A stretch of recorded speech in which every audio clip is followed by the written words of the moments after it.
Good evening to you all. Today we're talking in the 5th episode about Surah Yunus, and it's titled, Say, Yes, by my Lord, it is the truth. And on the day he gathers them, it will be as if they had not stayed but an hour of the day, getting to know one another. Those who denied the meeting with Allah have certainly lost, and they were not guided. The meaning here, and on the day Allah resurrects the polytheists from their graves, they will feel as if their time in this world was just a few hours, as if they just slept and woke up. And after that, communication between them will be cut off because of the overwhelming nature of the Day of Judgment, because everyone will be preoccupied with their own situation. The source here is Al-Kashaf by Al-Zamakhshari. The question here actually says, except for an hour of the day. So, does it mean the day of the hereafter or the day of this world? The second question is, why was the definite article al added to the day? Does it refer to a specific day or any day? And whether we show you some of what we have promised them or we cause you to die, to us is their return, then Allah is witness over what they do. The meaning here, and we will show you, O Muhammad, our promise to them of punishment in this world, or we will cause you to die and show you our promise to them of punishment. In the verse, in the hereafter, meaning you will see them being punished as we promised, whether in this world or, as the verse says, in the hereafter. And Allah is witness to their actions in this world, and he will recompense them for them, in the verse, in the hereafter. The source is Lubab al-Tawil fi Marani al-Tanzil by Al-Kazin. The question here is that Allah speaks about himself around 4 times, then he is referred to in the third person once at the end. What does he say?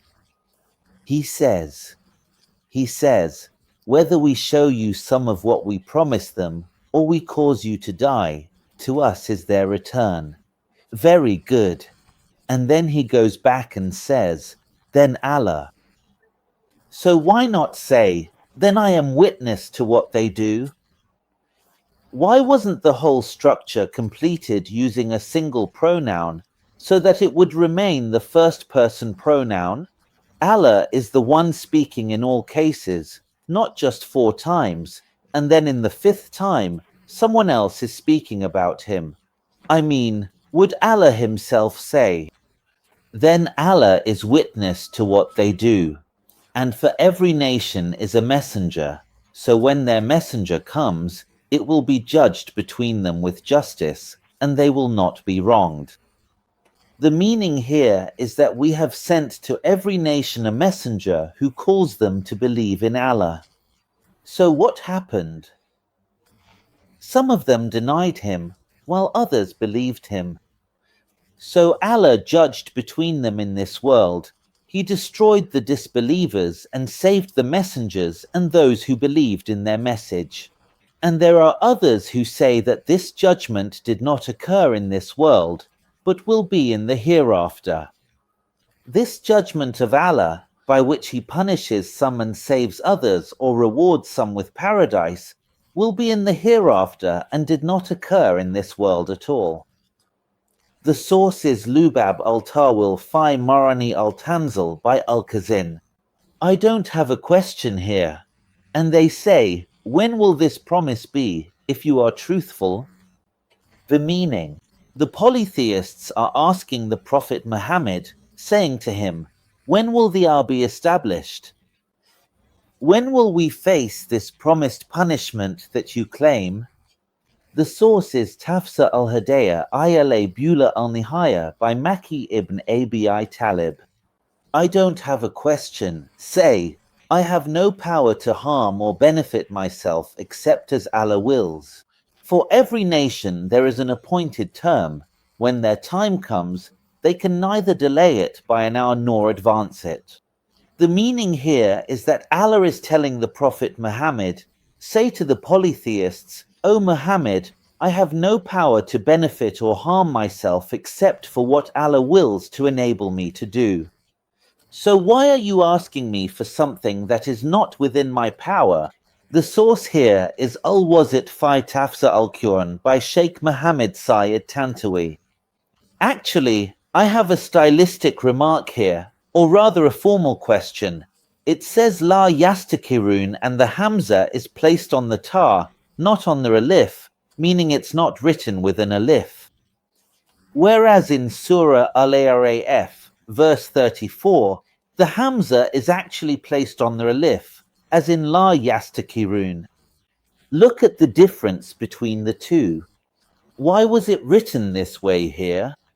And why was it written this way here? And is there? I mean, I think the meaning is the same. So, as long as the meaning is the same, why wasn't it written in the same way? Or was there a difference between the copies in the way it was written? Say, have you considered, if his punishment comes to you by night or by day, what part of it would the criminals seek to hasten? The meaning. Say to the polytheists, O Muhammad, what if the hour comes and the day of judgment happens by night or by day? Can you prevent it from happening to yourselves? Why are you rushing toward your own end? The source. It is Jami al-Bayan fi Tafsir al-Quran by al-Tabari. I don't have a question here or anything.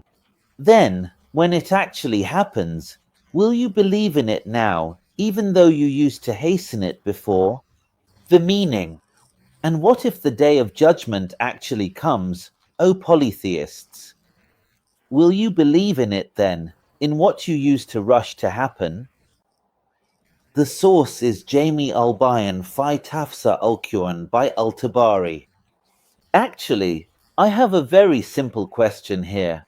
Why is the Hamza written on the line in the word alain, now, here and in the same surah?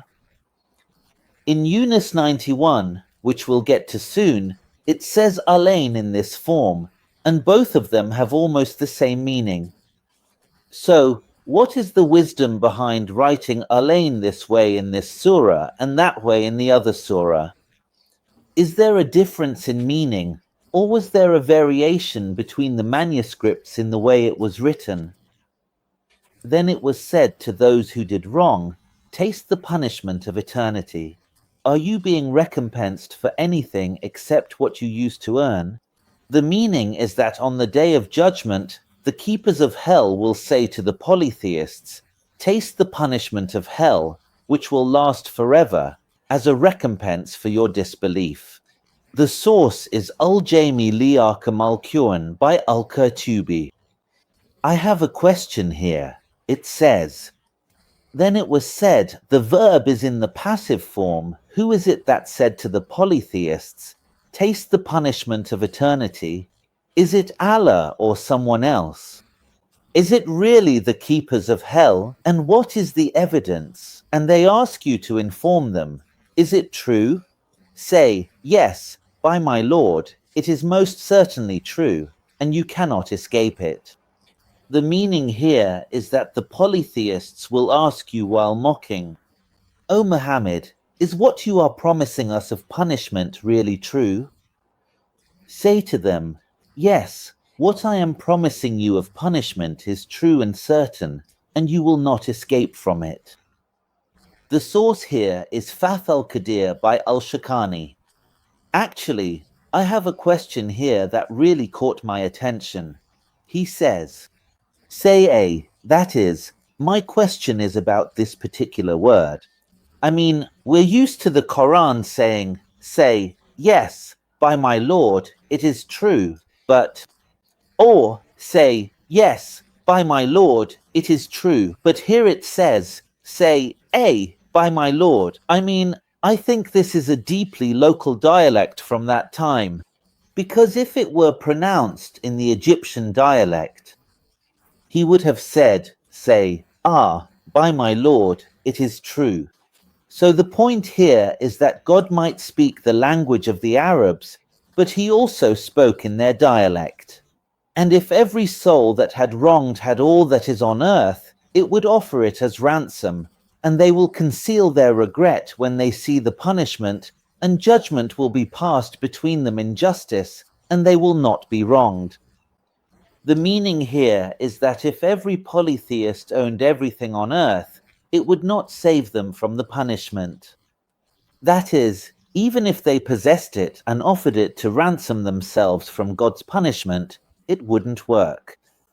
The important thing is that on the day of judgment, the polytheists will conceal their regret, meaning they're deeply regretful, but they keep their remorse in their hearts so that the believers don't gloat over them. The source is Fath al-Qadir by al-Shakani. I have a very simple question here about the phrase, and it was decreed. So, my son, why or what is the wisdom behind using the passive voice for the verb when the judge is known and it is God? Indeed, to God belongs whatever is in the heavens and the earth. Indeed, the promise of God is true, but most of them do not know.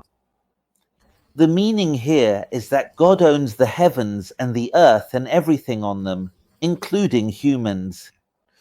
And no one is able to prevent him from punishing the criminals. But most of them do not know that what the Prophet Muhammad brought is the truth. The source is Majma al-Bayan fi Tafsir al-Quran by al-Tabrisi. Here is a question. What is the wisdom behind repeating Allah inna, behold, indeed, twice in the verse? And what if we removed both of them, meaning if we said, to God belongs whatever is in the heavens and the earth? The promise of God is true, but most of them do not know, if they were omitted, what is the deficiency that could affect the text? He gives life and causes death, and to him you will return. The meaning is that God is the one who gives life to people in this world, then causes them to die, then resurrects them, and they return to him in the hereafter for judgment. The source is Tafsir al-Quran by al-Fayruzabadi. Speaking about God in the third person occurs about 4 times. It says, He is God, He gives life, He causes death, and to Him they return, He. Thank you very much, and I'll see you in the next episode.